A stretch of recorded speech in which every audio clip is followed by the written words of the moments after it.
think, I mean, it's kind of an ugly game at times, but obviously a little bit. What do you just think of the performance? I thought it was a gutty performance on a night when we struggled for much of the game. Some unforced turnovers, fouled way too much. But we hung in there, and it felt like we led that game for maybe 2 minutes, at the most, out of 48. So we were fortunate to get out with the win, but we earned it too. We defended like crazy. We held it the quarter. So it's a great win. Steve, how would you assess how Steph played? I thought Steph, it's funny. He's plus 17 on a night when didn't shoot it that well. Had 7 turnovers. Not a great game for him, but he's the high in the plus minus person in the game. It's who Steph is. He impacts the game so profoundly just with his presence, and then he always finds a way to get going when he needs to. And so obviously some huge shots late, and then Looney making that huge play, the offensive rebound, the putback was fantastic. Are those fatigue turnovers from Steph? I mean, he's losing his dribble a couple times. He threw one into the first row. Does that feel like fatigue turnovers? I thought he had good energy tonight. I thought he looked like he was moving really well. I think he's been trying a little bit too hard in the last few games.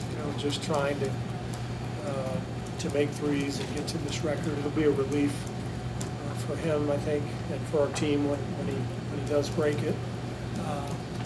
But I just think he's been trying a little bit too hard, and a lot of them have been coming, out of blitzes when he's coming off pick and roll. He just needs to make the simple pass. He knows that, but he's kind of trying too hard to make a big play. So Steve, what did you think about Draymond's rim attacks tonight? I saw one off a fake DHO just to kind of put pressure on the defense. Yeah, we're always a better team when Draymond looks to attack and score. He took 10 shots tonight. Just had a brilliant game at both ends. So it was a great effort by him. He got into the foul trouble, and we were able to hang in there while he was on the bench resting. And that was a big stretch of the game. And then he came in and closed, over the last 9 or 10 minutes. Was there a conversation? You're going into the last defensive possession, and what was the conversation like to put Gary out there? And then obviously, what about that Gary stop? Yeah, I mean, Gary's one of the best one-on-one defenders in the league, and so with the 2-point lead, we discussed it in our coaches' huddle and made the decision, not a hard decision, to put him out there. We were going to. Knew they were going to attack, and there weren't many weak areas to attack on that last possession because we had Wiggs, we had Draymond, we had Looney, we had Gary. I think Juan was in there as well. So just tried to put our best defenders on the floor, and I thought Gary did a great job on Levert, forcing the turn. Steve, obviously it's only in December, but was there feel any extra urgency? I mean, you guys talked openly yesterday about wanting to not lose 2 in a row. Yeah. How special that's been. Did that come into play at all? It seemed like Draymond, for instance, seemed especially sort of intense. Yeah, it feels like we've been in a little bit of a lull here the last week or two. Haven't played our best.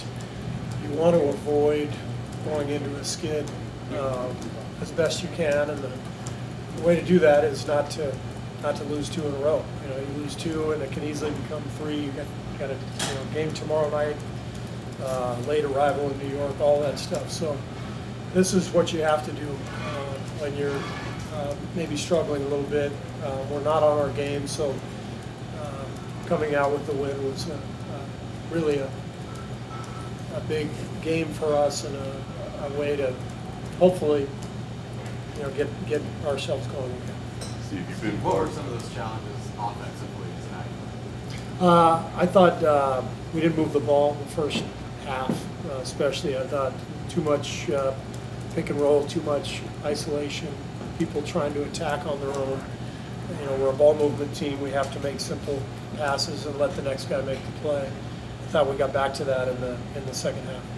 You've been part of plenty of atmospheres throughout your time in the NBA. What do you expect the environment at the Garden to be like tomorrow, knowing what's on the line with Steph? Well, I'm resting Steph tomorrow. So. Is that true? Have you decided for sure yet? Just so we're clear, that I know just- you're not. There's a good chance Steph will play. Figured. Just clarify. Couldn't resist. Steve, speaking about atmospheres, when you're playing in an away arena like this, but it seems like they're cheering every time Steph gets the ball, is that kind of a weird place to play, or does it just make it more enjoyable? We're used to it, you know. Every time Steph gets the ball, home or on the road, there's an anticipation from the crowd. There's a sense that he's going to do something special. And as soon as he lets the shot fly, feels like everybody's standing up and anticipating what's about to happen. So, Right.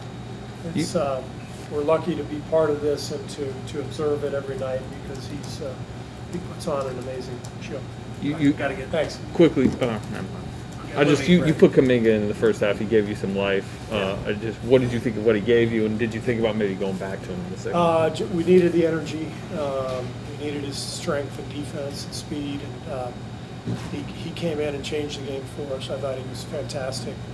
Second half, we thought about it, but we wanted to give the other guys a look, you know, and see if we could continue with the way we've done, you know, getting to this point at 21-5, and so we decided not to go back to him. But he was brilliant and deserves more minutes. Gotcha. Great, thank you. For the record, I'm Rick.